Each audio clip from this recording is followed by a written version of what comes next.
Halo semua, di video kali ini, admin akan melanjutkan alur cerita kemarin. Yang dimana di episode sebelumnya, kita pun telah diperlihatkan Xiao Yan yang awalnya sekarat melawan para pasukan Aula Pil. Untung saja muncul ketua keempat dari klan Iblis.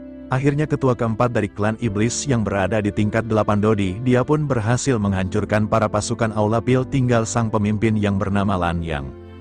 Namun Xiao Yan pun meminta agar ketua keempat memberikan ampun kepadanya, karena dia sangat penasaran rahasia tentang roh api.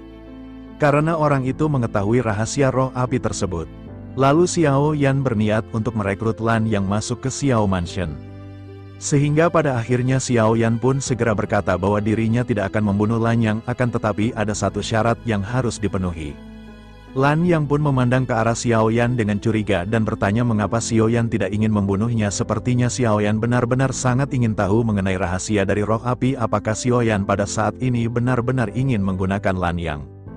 Xiao Yan pada saat ini mengeluarkan ekspresi seolah-olah tidak menyangkal hal tersebut. Sementara itu Lan Yang di sisi lain pada saat ini segera bertanya apakah persyaratannya. Apakah Xiao Yan pada saat ini ingin Lan Yang kembali ke Pil Palace sebagai agen rahasia.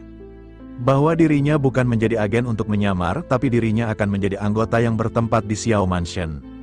Dirinya berkata bahwa permasalahan ini bukanlah permasalahan yang sepele, oleh karena itu biarkanlah dirinya yang pada saat ini memikirkannya. Setelah sekian lama Lan Yang pun berdiri dan dengan sungguh-sungguh berkata kepada Xiao Yan. Akhirnya dirinya segera mengucapkan terima kasih banyak atas perhatian Xiao Yan kepadanya. Xiao Yan benar-benar bisa melepaskan kebencian yang begitu besar hari ini setelah dia berniat menghabisinya. Sejujurnya dirinya mengagungi Xiao Yan, tetapi dirinya pada saat ini hanya bisa meminta mohon maaf. Tentu saja Xiao Yan benar-benar tidak mengira bahwa Lan Yang akan mengucapkan hal seperti itu. Sejauh yang dirinya tahu, Pil Palace bertekad untuk membunuh Xiao Yan, lalu Xiao Yan adalah orang dengan roh api. Oleh karena itulah Lan Yang tidak percaya bahwa Xiao Yan akan dengan mudah dihancurkan. Justru di masa depan sepertinya Pil Palace kemungkinan besar akan terluka parah, bahkan bisa saja Pil Palace di masa depan akan dihancurkan oleh Xiao Yan. Sementara itu Pil Palace telah memperlakukan Lan Yang dengan baik, dan jika Lan Yang berubah posisi dan berada di pihak Xiao Yan untuk melawan Pil Palace demi bertahan hidup, maka bagaimana mungkin Lan Yang bisa berdiri di dunia ini di masa depan? Apakah yang akan dikatakan dunia terhadap Lan Yang? Tentu saja kata-kata dari Lan Yang ini membuat semua orang termasuk Xiao Yan memandangnya dengan cara yang berbeda dan menghormatinya. Xiao Yan masih ingin memperjuangkan Lan Yang. Tetapi pada saat ini Lan Yang lanjut berbicara. Dirinya berkata sebelum dirinya meninggalkan dunia ini, izinkan dirinya untuk memberitahu Xiao Yan sesuatu tentang roh api. Mendengar hal itu Xiao Yan benar-benar terkejut dan menatap tajam ke arah Lan Yang. Sementara itu Lan Yang lanjut menjelaskan bahwa dirinya secara tidak sengaja telah memasuki ke dalam reruntuhan kuno. Meskipun tidak ada apa-apa di sana, dan setelah dirinya mencari untuk waktu yang lama dan dirinya hanya menemukan sebuah slip batu giok, tentu saja dirinya benar-benar sangat senang dan berpikir bahwa itu adalah keterampilan bertarung atau sesuatu yang berguna bagi dirinya. Tetapi setelah membacanya dengan cermat, dirinya telah menemukan bahwa itu adalah sejenis hal spiritual yang disebut roh api. Meskipun dirinya bukan berasal dari ras manusia dan dirinya tidak tertarik dengan api surgawi, akan tetapi meskipun begitu dirinya masih terkejut dengan catatan api pada slip batu giok tersebut. Jadi orang yang menuliskan hal ini adalah seorang Dodi bintang 8 dari umat manusia. Dirinya menuliskan di slip batu giok itu bahwa dirinya melihat dengan matanya sendiri makhluk spiritual yang terlahir dari energi api surgawi yang paling murni. Api surgawi ini benar-benar membunuh semua ras manusia, ras monster, dan ras iblis yang bertempur. Bahkan Dodi bintang 9 telah sepenuhnya musnah. Dan ada banyak Dodidi yang tidak tertandingi di puncak bintang 9 benar-benar habis. Kemudian orang yang menuliskan hal ini menyebutnya dengan roh api. Selain itu, orang ini juga menuliskan serangan dari roh api ini tidak berbentuk teratai api atau lautan api biasa, tetapi dirinya melesatkan panah yang ditembakkan ke segala tempat sekaligus, lalu tubuh seorang Dodi bintang 9 akan segera dihancurkan setelah tertembus panah api surgawi ini. Oleh karena itu tidak akan ada Dodi bintang 9 yang bisa bertahan melawannya. Oleh karena itu menurut catatan terperinci di bencana kuno, tidak heran jika hampir semua Dou di bintang 9 musnah dalam bencana kuno. Ketika mendengar hal ini semua orang pun seketika memandang ke arah Xiao Yan dengan heran dan terkejut. Mereka berpikir bukankah itu seperti seorang Dosian, yang ternyata orang-orang yang telah terbunuh Dodi bintang 9 di masa lalu itu semua ulah dari roh api. Yang kemungkinan ada roh api di benua Dodi ini yang sangat kuat. Xiao Yan pada saat ini memikirkan Zhan Lao dan pagoda. Xiao Yan sudah samar-samar merasakan dari penampakan misterius pagoda dan Zhan Lao, pasti ini semua berkaitan. Selain itu Zhan Lao juga telah membawanya ke pemakaman iblis untuk sisa-sisa jiwa dari Kaisar Iblis Tua. Selain itu ada juga kemunculan tiba-tiba dari King Lin di pagoda spiritual. Memikirkan hal ini, Xiao Yan menyadari sepertinya seseorang telah menyiapkan segalanya untuk Xiao Yan, sehingga Xiao Yan pada saat ini mau tidak mau terlintas untuk bertanya apakah orang itu adalah Dosian yang telah menyiapkan ini semua untuk dirinya. Xiao Yan benar-benar ingin bertanya kepada Zhan Lao, tetapi kesunyian Zhan Lao sebelumnya masih membuat Xiao Yan marah. Akhirnya Xiao Yan pada saat ini hanya bisa menekan emosi di dalam hatinya. Xiao Yan hanya bisa melirik Yiwa yang pada saat ini berada di atas kepalanya. Xiao Yan berpikir jika Yiwa bisa membentuk panah seperti itu, bukankah kekuatannya akan sangat luar biasa? Pada saat yang bersamaan Xiao Yan juga menyadari tampaknya Xiao Yan harus menuangkan kekuatan spiritual ke dalam Yiwa. Dengan kekuatan spiritual Xiao Yan akan bisa membentuk teratai api yang lebih besar dan lebih kuat. Bukankah dengan begitu maka Xiao Yan juga akan dapat merubahnya menjadi bentuk panah? Tetapi Xiao Yan segera menyadari jika Xiao Yan mengeluarkan serangan panah seperti itu, maka bukankah kekuatan spiritual yang diperlukan akan sangat tinggi? Tentu saja Xiao Yan menyadari setidaknya kekuatan spiritual Xiao Yan harus berada di tingkat semu. Xiao Yan pun menekan semua pemikiran di benaknya ini, lalu Xiao Yan menghela nafas dan berpikir bahwa dirinya benar-benar harus mengucapkan terima kasih kepada Lanyang. Tetapi ketika Xiao Yan menoleh ke arah Lanyang dan ingin mengucapkan terima kasih, justru Xiao Yan menyadari bahwa Lanyang pada saat ini telah kehilangan auranya, sehingga Xiao Yan pun buru-buru memeluk Lanyang yang hendak terjatuh. Sementara itu tetua keempat menyelidiki dengan kekuatannya dan menetap ke arah Lanyang. Dirinya segera bergumam bahwa Lanyang pada saat ini memotong meridiannya sendiri. Setelah hal ini tetua keempat pun segera menatap semua orang dan mulai berbicara. Dirinya berkata semua mata-mata dari istana Pil Palace yang mengenakan jubah putih telah dirinya bunuh semua. Oleh karena itu pada saat ini mereka harus segera bergegas menuju ke Xiao Mansion. Tentu saja semua orang pun mengangguk hingga pada akhirnya mereka semua segera melesat pergi dalam pelarian ini, membangkitkan kemarahan Xiao Yan dan yang lainnya terhadap Pil Palace. Mereka pada saat ini benar-benar menyadari bahwa ini merupakan gangguan yang mendalam. Lalu pada akhirnya setelah Xiao Yan sampai di Xiao Mansion, saat ini Xiao Yan benar-benar berniat untuk meningkatkan kekuatannya. Akhirnya setelah Xiao Yan sampai, Xiao Yan pun membagikan harta-harta yang didapatkan dalam reruntuhan. Dan tentu Xiao Yan pun dia memberikan api surgawi yang dia dapatkan di reruntuhan kuno. Api surgawi binatang peringkat 10 kepada Lang Tian. Lang Tian pun merasa senang karena dengan ini dia akan bisa meningkatkan kekuatannya. Lang Tian pun menganggukkan kepalanya dan segera meraih api. Lang Tian pun segera mengucapkan terima kasih.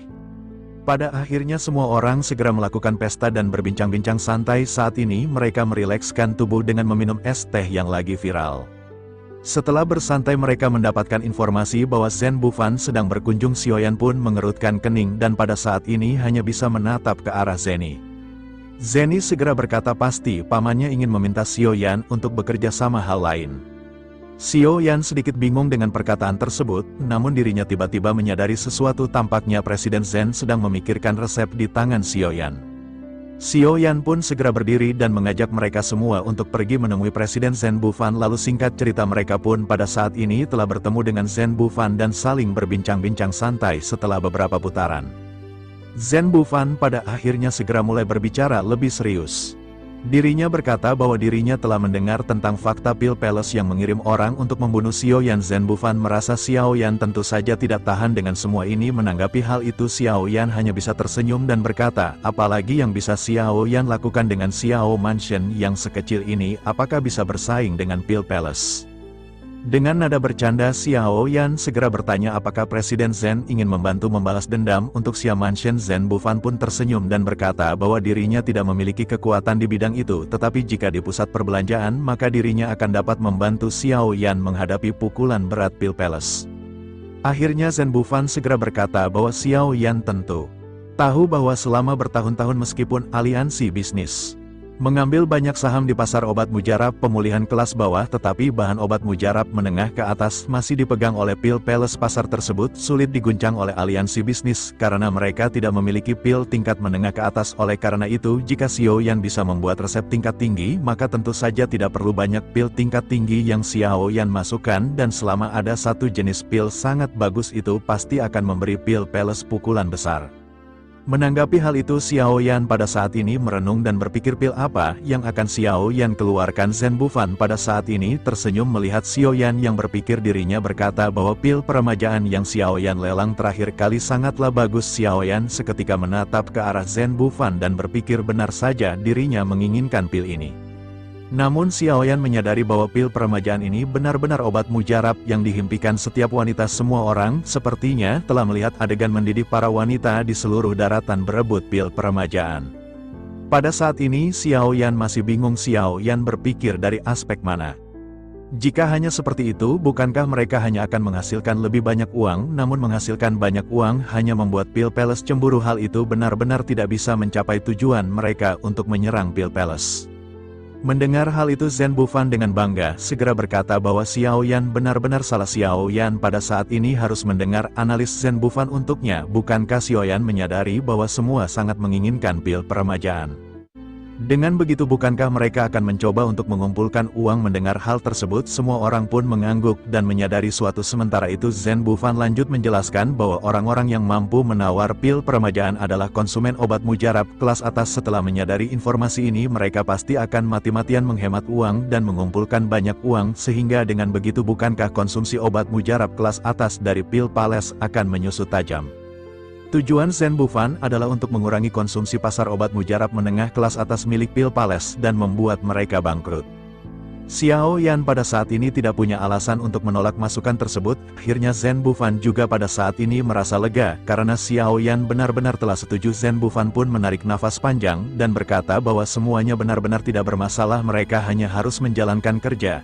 Zhen Bufan pun segera berdiri dan berkata bahwa dirinya akan segera kembali dan menyiapkan semua bahan. Zhen Bufan pun menangkupkan tangannya kepada semua orang dan pergi. Singkat cerita, esok hari tiba dengan aliansi bisnis. Setelah pertemuan terakhirnya 2 hari kemudian, Zhen Bufan pun mengirimkan orang untuk membawa 4 nampan. Yan Fei ada 4.360 buah kehidupan untuk memurnikan pil peremajaan. Xiao Yan pun memanggil Lang Tian dan segera menyerahkan bahan obat untuk memurnikan pil peremajaan kepada Lang Tian. Xiao Yan berkata kepada Lang Tian, jika Lang Tian bisa maka dirinya harus memurnikan 220 buah pil peremajaan. Selain itu, cobalah untuk memastikan tingkat keberhasilan dari pemurnian ini. Mendengar hal tersebut, Lang Tian pada saat ini benar-benar sangat yakin. Dirinya berkata bahwa itu bukanlah permasalahan karena itu hanya ramuan tingkat 5 dan dengan tambahan api miliknya yang baru, dirinya benar-benar yakin bisa mencapai persentase 95%. Akhirnya setelah itu latihan pun membawa obat tersebut. Di sisi lain, Xiao Yan pun dia menuju ke tempat latihan. Dia sekarang akan meningkatkan kekuatannya. Dan tiba-tiba suara yang akrab dan sosok Zhan Lao segera dipadatkan di hadapan Xiao Yan. Kemudian Xiao Yan pada saat ini tersenyum dan terpikirkan berapa kali dirinya memanggil Zhan Lao tanpa hasil sebelumnya, sehingga Xiao Yan masih memiliki banyak kebencian terhadap Zhan Lao di dalam hatinya. Kemudian Xiao Yan pun bertanya dengan marah, apakah Zhan Lao pada akhirnya mau keluar? Menanggapi hal tersebut, Zhan Lao pun tertawa dan berkata apakah Xiao Yan masih marah. Sementara itu Xiao Yan pada saat ini hanya memandang ke arah Zhan Lao dengan dingin. Di sisi lain, Zhan Lao segera berkata bahwa garis antara hidup dan mati paling bisa membuat orang marah. Namun jika Xiao Yan tidak melalui penempahan seperti ini beberapa kali, maka bagaimana mungkin Xiao Yan bisa menjadi dodi tingkat tinggi yang tiada taranya? Xiao Yan pun dengan marah segera berkata kepada Zhan Lao bahwa hal itu memang benar. Jika ketua keempat dari klan Iblis Darah tidak muncul tepat waktu, maka Xiao Yan benar-benar tidak akan bisa kembali dan membangkitkan Xiao Mansan. Mendengar hal tersebut, Zhan Lao pada saat ini kembali tertawa. Dirinya pun lanjut berkata apakah menurut Xiao Yan dirinya akan melihat Xiao Yan terbunuh? Alasan mengapa dirinya pada saat itu mengabaikan Xiao Yan adalah karena situasinya berada di bawah kendalinya. Dirinya tahu bahwa seseorang akan datang untuk menyelamatkan Xiao Yan, oleh karena itu dirinya tidak perlu mengambil tindakan. Menanggapi hal itu Xiao Yan masih tetap marah dan berkata bahwa Zhan Lao bisa mengatakan hal itu sekarang, namun di dalam hatinya Xiao Yan pada saat ini sudah percaya kepada Zhan Lao. Dengan kemampuan Zhan Lao yang tidak terduga, kemungkinan besar dirinya juga telah merasakan hal itu. Sangat mungkin bagi Zhan Lao untuk merasakan bahwa tetua keempat sedang bergegas menuju ke arah mereka. Sementara itu di sisi lain Zhan Lao pada saat ini menghela nafas dan lanjut berbicara kepada Xiao Yan dirinya. Berkata bahwa Xiao Yan pasti memiliki banyak pertanyaan. Di hatinya dirinya pada saat ini akan memberitahu Xiao Yan apa yang harus Xiao Yan ketahui. Mendengar hal itu kemarahan Xiao Yan pun tiba-tiba banyak mereda dan dirinya segera menoleh dirinya bertanya kepada Zhan Lao apakah akhirnya Zhan Lao akan mengungkapkan beberapa rahasia kepada Xiao Yan. Zhan Lao pun merenung sejenak dan setelah beberapa saat berpikir Zhan Lao mulai berbicara. Zhan Lao pada saat ini sedikit lebih serius dan berkata bahwa Xiao Yan telah mengetahui Zhan Lao ini hanyalah tubuh spiritual. Ini adalah tubuh ilusi, tetapi jika dirinya membantu Xiao Yan dan menyelamatkan Xiao Yan, setiap kali Xiao Yan dalam bahaya dengan kekuatan yang Zhan Lao terkuras dan lama-lama aku akan lenyap. Jika aku telah memiliki tubuh, maka kamu akan benar-benar sangat mulus menjalani kehidupan ini. Bahkan dengan bantuan Zhan Lao sepenuhnya Xiao Yan benar-benar akan mencapai puncak bintang ke-8 dengan cepat dengan kemampuan aku dan mereka. Tentu saja hal itu benar-benar sangat mungkin. Pada saat ini Xiao Yan terkejut mendengar kata mereka apakah ada orang kuat lain selain Zhan Lao yang disebutkan oleh Zhan Lao, tetapi Xiao Yan tidak menanyakan arti dari kata mereka. Xiao Yan samar-samar menebak ada orang lain yang pada saat ini bersama dengan Zhan Lao. Lalu sementara itu di sisi lain Zhan Lao pada saat ini termenung sebelum akhirnya lanjut menjelaskan. Zhan Lao berkata bahwa mereka telah memutuskan Zhan Lao hanya bisa menyelamatkan Xiao Yan sekali. Zhan Lao akan benar-benar membantu Xiao Yan di situasi yang benar-benar diperlukan. Zhan Lao pada saat ini sudah memberitahu Xiao Yan semua yang dirinya ketahui di masa depan. Jangan tanyakan apapun kepadanya, kecuali permasalahan kultivasi. Xiao Yan pada saat ini hanya terdiam sementara Zhan Lao seperti teringat sesuatu. Akhirnya Zhan Lao segera berkata bahwa sekarang waktunya bagi mereka untuk berlatih. Setelah kata-kata tersebut terdengar, sosok Zhan Lao pun kembali memudar.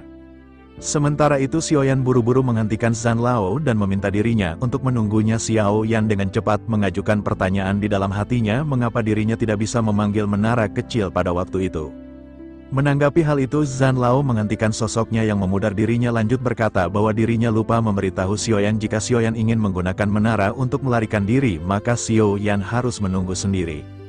Karena itu pagoda ini adalah senjata dewa yang memiliki kemampuan untuk menguasai dunia dan menghasilkan keberuntungan. Oleh karena itu, benda ini tidak boleh diperlihatkan kepada orang lain. Dengan mudah mendengar penjelasan Zhan Lao ini, pada akhirnya Xiao Yan pun segera mengangguk mengerti. Namun pada saat yang bersamaan Xiao Yan memikirkan Zhan Lao, Xiao Yan menyadari bahwa Zhan Lao adalah tubuh spiritual, sehingga tiba-tiba Xiao Yan memiliki ide dan segera bertanya mengapa Zhan Lao pada saat ini tidak membentuk tubuh.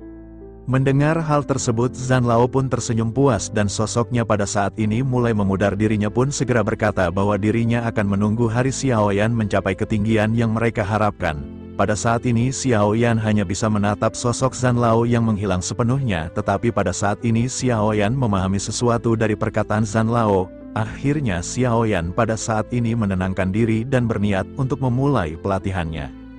Akhirnya Xiao Yan pun melakukan penyerapan roh hantu yang sebelumnya telah dia dapatkan. Singkat cerita, setelah menyerap roh hantu Xiao Yan pun merasakan sekarang dia akan menerobos Dodi bintang 7, namun hanya memerlukan sedikit waktu. Namun di sini Xiao Yan pun berniat untuk meningkatkan kekuatan spiritualnya terlebih dahulu, agar dia bisa menjadi alkemis tingkat 7. Xiao Yan pun segera menutup matanya dan segera mengabdikan dirinya untuk kultivasi. Saat ini matahari terbit dan bulan terbenam dan tanpa terasa 1 bulan telah berlalu. Mata Xiao Yan yang tertutup rapat pun tiba-tiba terbuka dengan energi doki yang melonjak secara kuat dan kekuatan spiritual juga meningkat. Xiao Yan sekarang benar-benar bahagia karena sekarang dia telah berada di alkemis tingkat 7. Xiao Yan segera bergegas ke ruang alkemis dan memanggil Long Yi. Tidak berselang lama pintu pun segera dibuka dan sosok Long Yi segera masuk ke dalam. Long Yi segera merasakan fluktuasi doki Xiao Yan dan segera bertanya apakah ayah telah menerobos. Xiao Yan pun mengangguk. Dia sekarang telah menjadi alkemis tingkat 7. Dan sekarang dia juga akan menerobos Dodi bintang 7. Bahwa ini sudah berada di tahap akhir bintang ke-6. Xiao Yan memutuskan untuk memurnikan pil dulu. Selain itu dirinya juga akan menyempurnakan beberapa pil tingkat 6 oleh karena itu akan begitu banyak pil lightning ini dari peringkat ke-6 dan peringkat ke-7. Xiao Yan yakin setelah Long Yi menyerap semuanya maka Long Yi pasti akan meningkat secara signifikan. Mendengar hal itu Long Yi pada saat ini benar-benar sangat senang dan bersemangat. Xiao Yan pun menepuk bahu Long Yi, dirinya pun segera mengubah topik pembicaraan dan bertanya bagaimana pil peremajaan yang dimurnikan oleh Lang Tian. Long Yi pada saat ini kembali membara untuk menceritakan Lang Tian. Dirinya berkata bahwa Lang Tian benar-benar orang gila. Setelah mendapatkan api binatang yang baru dirinya benar-benar hampir tidak beristirahat, bahkan dirinya telah memurnikan 200 pil peremajaan hanya dalam satu tarikan nafas. Bersamaan dengan itu juga Long Yi melahap pil lightning hampir tanpa istirahat. Mendengar hal itu Xiao Yan pun sangat gembira dan tertawa terbahak-bahak. Lalu, pada akhirnya Xiao Yan lanjut bertanya bagaimana dengan Lang Tian pada saat ini, apakah dirinya menembus kelas 6 alkemis. Long Yi berkata belum. Dia berkata bahwa dia belum bisa menerobos alkemis tingkat 6, yang akhirnya dia pun memakan banyak inti sihir agar dengan cepat menerobos. Xiao Yan berkata baiklah kalau begitu. Setelah itu Xiao Yan pun memutuskan untuk memurnikan pil penambah doki terlebih dahulu. Dia pun segera melakukan pemurnian. Hari-hari pun telah berlalu. Akhirnya Gutuntur pil muncul dan langsung dilahap Xiao Yan. Dan sekarang Xiao Yan melihat botol besar berisi sekitar 17 pil yang baru saja dirinya murnikan. Pada saat ini Xiao Yan benar-benar penuh percaya diri untuk dapat menerobos Dodi bintang 7. Lalu Xiao Yan pada saat ini telah memurnikan 7 pil peledak dan 10 pil penambah doki. Kemudian Xiao Yan berpikir bahwa dirinya akan membagi semua ini kepada anggota mereka. Bersamaan dengan ini Long Yi juga pada saat ini memasuki ruangan. Setelah berhasil menyerap pil lightning, Xiao Yan segera mengeluarkan pil peledak yang dapat meningkatkan doki 4 kali lipat dan memberikannya kepada Long Yi. Xiao Yan pun berkata bahwa kedua pil ini milik Long Yi. Long Yi pun menerima pil tersebut, sementara Xiao Yan langsung bertanya sambil tersenyum. Xiao Yan bertanya bagaimana rasanya pil lightning peringkat ke-7. Mata Long Yi pada saat ini segera bersinar dengan gembira, dan dirinya segera lanjut menjelaskan. Dirinya berkata tentu saja ini jauh lebih baik jika dibandingkan dengan peringkat ke-6, bahkan mungkin sebelum Long Yi selesai menyerap 17 pil peringkat ke-7 ini, tampaknya Long Yi akan segera dipromosikan ke tingkat bintang ke-6 puncak. Mendengar hal itu Xiao Yan pun tertawa keras dan berkata bahwa Long Yi benar-benar sangat baik. Semakin kuat Long Yi maka akan semakin bahagia Xiao Yan. Jika begitu permasalahannya maka Long Yi bisa perlahan-lahan menyerapnya di sini. Akhirnya setelah itu mereka sedikit berbincang-bincang sebelum akhirnya Xiao Yan mengucapkan selamat tinggal kepada Long Yi. Lalu Xiao Yan pada saat ini segera bergegas ke ruang latihan untuk menyerap inti sihir. Lalu setelah memurnikan obat doki dan kekuatan spiritual, dia akan bisa bersiap menerobos ke Dodi di bintang 7. Namun sebelum itu Xiao Yan pun teringat dia masih ada harta sebuah batu kuno yang dulu didapatkan dari reruntuhan kuno yang diperkirakan di dalamnya api surgawi. Karena Xiao Yan sekarang telah memiliki kualifikasi berada di bintang 6 puncak untuk membukanya, Xiao Yan pun sekarang berniat untuk membukanya. Xiao Yan tidak bisa menahan kegembiraannya. Dengan api surgawi dan kekuatan doki bersamaan dengan itu perlahan-lahan retakan kecil mulai menyebar dari permukaan batu giok. Dan setelah beberapa saat akhirnya kotak batu giok itu pun segera pecah terbuka mengeluarkan 2 sinar terang. Lalu Xiao Yan pun menyipitkan matanya dan pada saat ini mata Xiao Yan dipenuhi dengan keterkejutan. Kemudian Xiao Yan melihat ada 2 kelompok api surgawi yang tergantung di telapak tangannya. Saat ini Xiao Yan melihat api yang sangat merah sehingga menyilaukan dan melaluinya api ini seseorang bisa samar-samar melihat Phoenix ilusi di dalamnya. Dan saat burung Phoenix ini melebarkan sayapnya sesuka hatinya cahaya merah yang menyilaukan menari-nari di langit menatap pemandangan ini. Xiao Yan tanpa sadar bergidi karena keterkejutan. Xiao Yan seketika menyadari bahwa itu adalah api kelahiran kembali Nirwana yang berada di peringkat ke-11. Sementara itu api surgawi lainnya berperingkat ke-18. Xiao yang sekarang benar-benar sangat bahagia telah mendapatkan 2 api surgawi lainnya. Dan setelah itu Xiao Yan berniat menghancurkan tablet kuno ini. Setelah mendapatkan api surgawinya, Xiao Yan segera mengeluarkan pedang kuno api surgawi miliknya. Dirinya pun segera menghancurkan tablet batu yang berada di hadapannya. Seketika benturan keras segera terjadi. Namun tiba-tiba ada sebuah benda yang bersinar.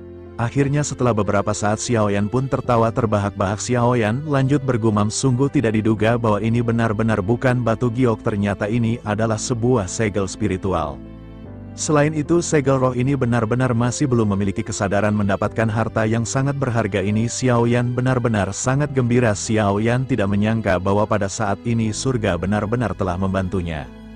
Pada saat ini ada 2 api surgawi dan 1 segel spiritual, jadi yang manakah pada saat ini yang harus Xiao Yan telah terlebih dahulu. Namun pada akhirnya setelah cukup lama berpikir, Xiao Yan menyadari bahwa dirinya sepertinya harus menyerap segel roh terlebih dahulu. Lalu akhirnya Xiao Yan segera menekan telapak tangannya dan perlahan menyuntikkan Doqi ke dalam segel roh. Bersamaan dengan itu segel roh dari gumpalan batu mengeluarkan geraman rendah, kemudian Doqi Xiao Yan menyembur seperti air pasang dan Xiao Yan benar-benar menelan segel roh dari bongkahan batu berbentuk manusia. Lalu 10 hari seketika berlalu. Dia pun sangat bahagia, kekuatannya telah semakin meningkat sama dia sekarang masih belum berada di bintang 7. Dan Xiao Yan perlahan membuka matanya, dan pada saat ini Xiao Yan segera menatap ke arah 2 api surgawi. Mata Xiao Yan berapi-api dan Xiao Yan berniat untuk menelan kedua. Xiao Yan menatap kosong ke arah 2 api surgawi dan mengerutkan kening setelah menyerap segel roh. Xiao Yan merasakan kekuatannya hampir mencapai ke tahap bintang ke-7, dan jika Xiao Yan menelan dan menyerap 2 api surgawi berperingkat tinggi seperti ini satu demi satu, maka kekuatan Xiao Yan bahkan pada saat ini sepertinya akan sangat mungkin menembus ke tahap menengah bintang 7 Dodi. Dan tanpa basa-basi Xiao Yan pun melakukan penyerapan 2 api surgawi ini. Di sisi lain benua Dodi benar-benar sangat ramai karena lelang pil permajaan telah dimulai. Untuk membuat bangkrut menara pil permajaan yang disebarkan oleh aliansi bisnis tampaknya memiliki kekuatan sihir yang tidak terbatas, dan hal ini memicu gelombang perebutan untuk membelinya di benua Dodi. Lalu banyak lelang telah diadakan, tetapi pada saat ini jumlah orang semakin melonjak berdatangan ke aliansi bisnis. Tentu saja, aliansi bisnis pada saat ini benar-benar mengeluarkan semua rencana mereka. Melihat lonjakan manusia yang berdatangan ke aliansi bisnis Zeni pada saat ini tentu saja sangat senang. Dirinya pun meminta Presiden Zhen Bufan untuk menaikkan harga dari pil permajaan ini secara perlahan. Dengan hal ini maka aliansi bisnis dan Xiao Mansion benar-benar memiliki keuntungan, sementara kelompok Xiao Mansion dan aliansi bisnis merasa senang. Ada juga pihak lain yang merasa sedih karena aliansi bisnis telah menghasilkan banyak uang dalam peningkatan pil permajaan yang terencana dengan baik ini. Meskipun mereka memperoleh banyak popularitas, tetapi Pil Palace benar-benar sangat terpengaruh oleh kebangkitan ini karena penjualan ramuan kelas menengah hingga ke atas mereka benar-benar berubah menjadi semakin buruk, terutama ramuan yang perlu disempurnakan dari buah hidupan benar-benar sangat terpengaruh secara fatal. Di aula Pil Palace pada saat ini telah diadakan pertemuan, lalu wajah dari kepala Pil Palace pada saat ini benar-benar sangat suram ketika dirinya berbicara. Dirinya meminta semua tetua untuk mengatakan kepadanya situasi pada saat ini, baik Xiao Yan dan aliansi bisnis telah bergabung pada saat ini untuk melawan Pil Palace. Selain itu para tertua juga bahkan belum mengetahui bagaimana Lanyang dan yang lainnya dihabisi. Semua tertua Pil Palace pada saat ini berdiri di bawah dengan wajah yang sangat jelek. Pada saat ini bukan karena penyelidikan mereka tidak cukup kuat, namun mereka benar-benar tidak menemukan jejak pertempuran karena semuanya telah dimusnahkan. Selain itu bahkan setiap mata-mata yang mereka kirim pada saat ini benar-benar telah terbunuh. Ketua kedua Pil Palace pada saat ini segera berbicara dengan perlahan. Dirinya menjelaskan bahwa diri selalu percaya Xiao Yan dan yang lainnya pasti memiliki seorang pembantu hingga bisa menghapus semua jejak pertempuran. Menanggapi hal tersebut, Ketua Agung Pil Palace pada saat ini segera berbicara dengan ringan. Dirinya berkata bahwa pertanyaannya pada saat ini adalah, bagaimana mereka tahu tentang tindakan Pil Palace? Kekuatan manakah yang telah melakukan hal ini? Para tertua pada saat ini segera menundukkan kepalanya dan benar-benar merasa kebingungan. Sementara itu tetua kedua pada saat ini lanjut menjelaskan. Dirinya berkata biarkan dirinya menganalisis semua ini. Untuk tetua agung mereka yang dapat membantu Xiao Yan hanyalah aliansi bisnis dan klan iblis darah. Aliansi bisnis memiliki jangkauan yang luas di seluruh daratan dan kemungkinan besar aliansi bisnis menemukan Lanyang dan yang lainnya. Sementara untuk eksekutor yang menemani Xiao Yan sepertinya berasal dari klan iblis darah seperti ya. Setelah aliansi bisnis mengetahui pergerakan dari Pil Palace, mereka segera memberitahu Xiao Mansion. Semua ini hanya dapat dijelaskan dengan cara seperti itu, terkecuali ada pengkhianat di antara mereka. Ketua kedua pun melirik semua orang tingkat tinggi yang berada di sini sebelum akhirnya lanjut.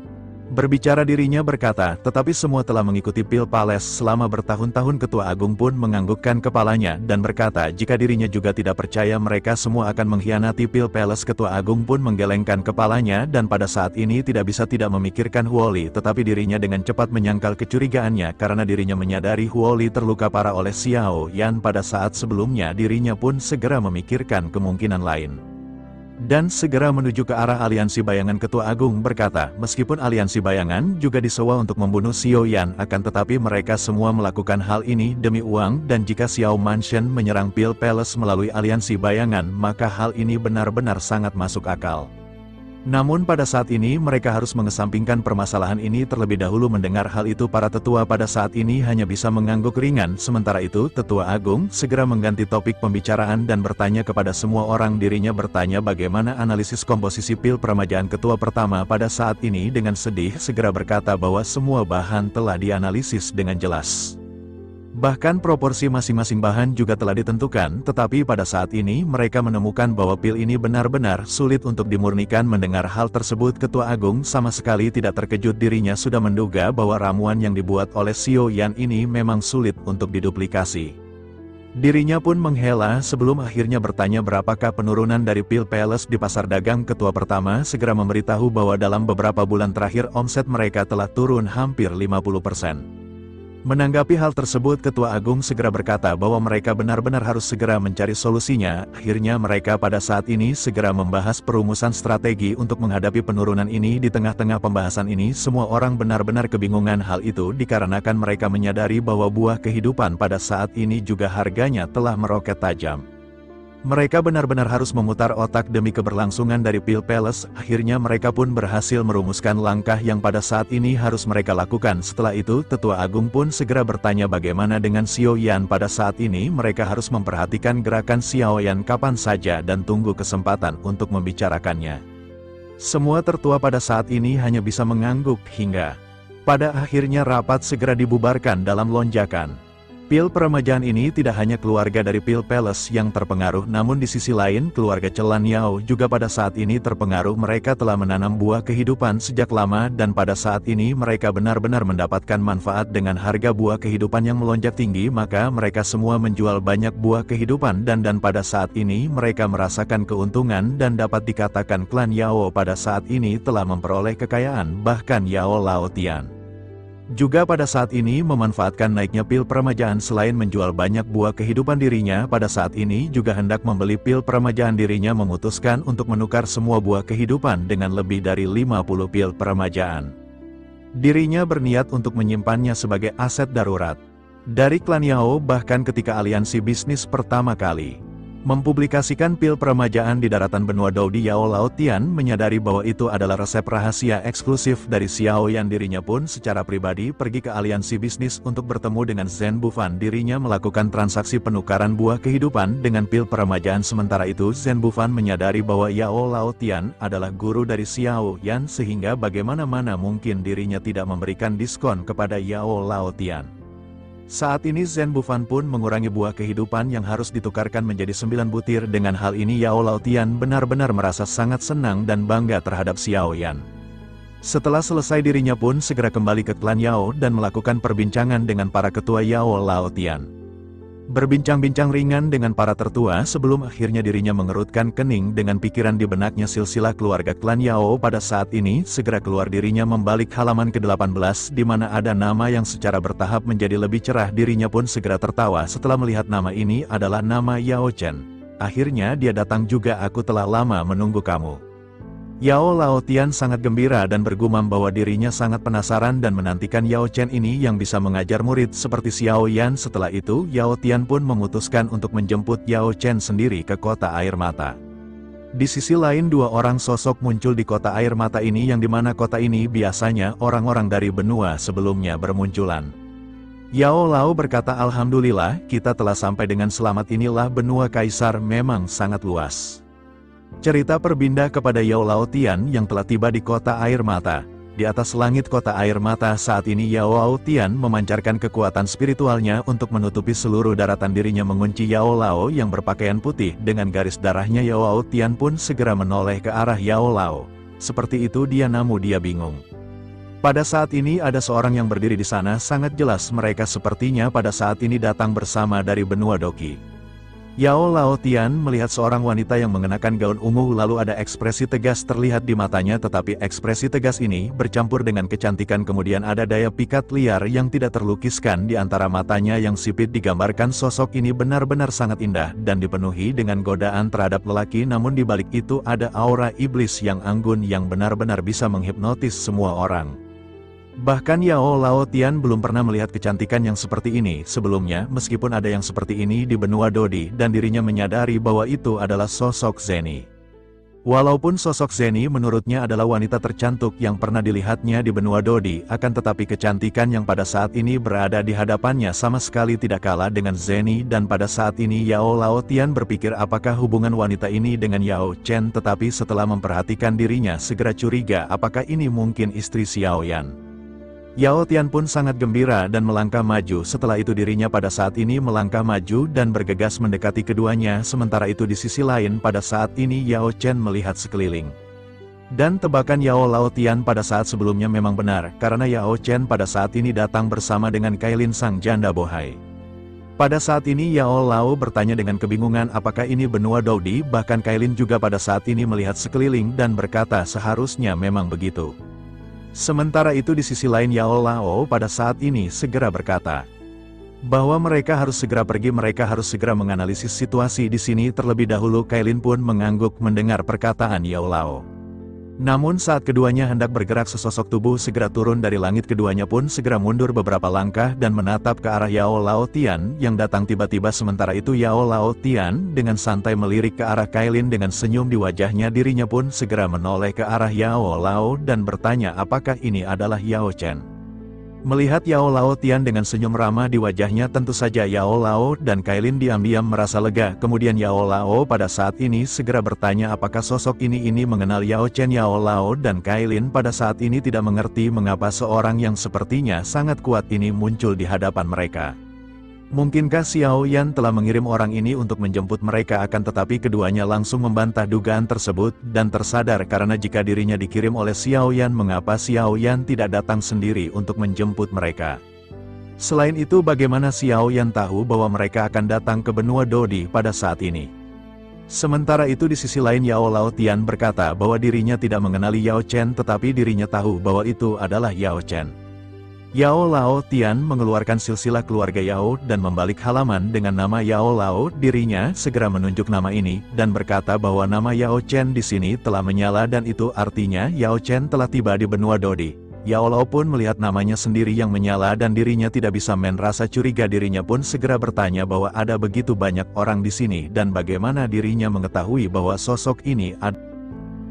Yao Tian pun tersenyum dan berkata bahwa dirinya adalah ketua dari klan Yao dan bisa merasakan darah Yao Chen. Jika Yao Chen tidak percaya, maka dirinya bisa melesatkan kekuatan spiritual dan merasakan apakah ada koneksi darah.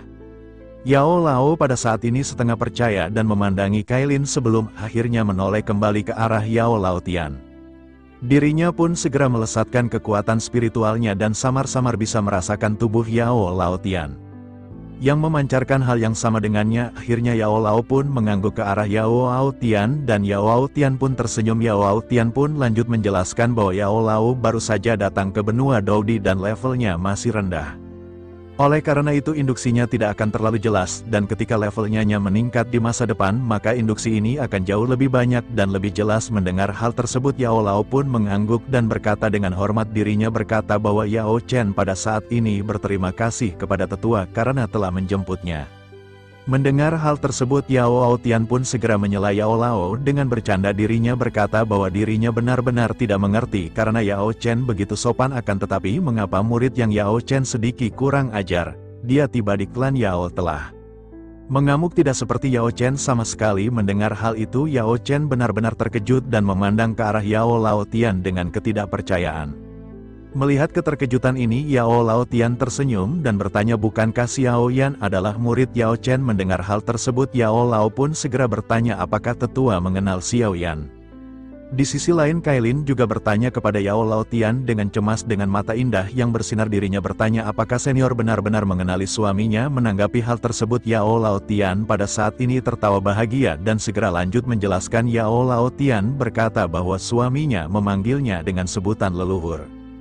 Selain itu mereka juga pada saat ini sebagai murid dan guru. Apakah menurut Kailin mereka berdua bisa dikatakan akrab? Kailin seketika terkejut mendengar bahwa sosok yang berada di hadapannya ini adalah leluhur Xiaoyan. Kailin pun tersipu malu dan segera berkata, jika begitu permasalahannya bukankah ini juga adalah leluhur dari Kailin? Melihat reaksi keduanya Yao Laotian pada saat ini sangat bangga dan teringat situasi ketika dirinya menerima Xiaoyan sebagai muridnya. Tetapi pada saat ini di sisi lain Yao Lao memiliki sedikit kecurigaan karena jika dirinya memang leluhur dari Xiaoyan, mengapa pada saat ini dirinya memiliki nama depan Yao? Menyadari ekspresi dan pemikiran dari Yao Lao ini, Yao Laotian pada saat ini segera berbicara. Dirinya berkata, pada saat itu Xiaoyan menolak untuk menjadi muridnya karena dirinya telah memiliki seorang guru di daratan asli. Setelah menyadari guru Xiaoyan di benua aslinya berasal dari klan Yao, maka dirinya pun membujuk Xiaoyan hingga akhirnya dirinya mau menjadi muridnya. Xiaoyan telah setuju bahwa ketika gurunya datang dari benua Doqi, maka gurunya akan menjadi murid Yao Laotian. Oleh karena itu pada saat ini dirinya memiliki ide untuk menjemput mereka. Mendengar hal tersebut Yao Lao pada saat ini tersenyum puas. Sementara itu di sisi lain Yao Laotian pada saat ini segera bertanya kepada Yao Lao mengapa dirinya tidak memujanya sebagai guru dan sebagai kepala klan Yao dan seorang Do di bintang 7 serta seorang alkemis di peringkat ke-7. Maka dirinya tidak tahu berapa banyak orang yang ingin menyembahnya sebagai guru, tetapi bahkan mereka benar-benar tidak bisa mendapatkannya. Apakah menurut Yao Chen dirinya tidak cocok untuk menjadi gurunya? Menanggapi hal itu Yao Lao pun buru-buru melambaikan tangannya dan berkata bahwa itu bukan maksud Yao Lao. Dirinya pada saat ini ia memikirkan temperamen keras kepala dari Xiao yang tidak disangka anak itu memiliki guru hebat di benua Dodi. Yao Lao dan Kailin langsung memberikan penghormatan sebagai leluhur klan Yao. Di sisi lain janda bohai dia sudah tidak sabar ingin bertemu Xiaoyan. Akhirnya kita akan bertemu lagi setelah sekian lama Bang Toib.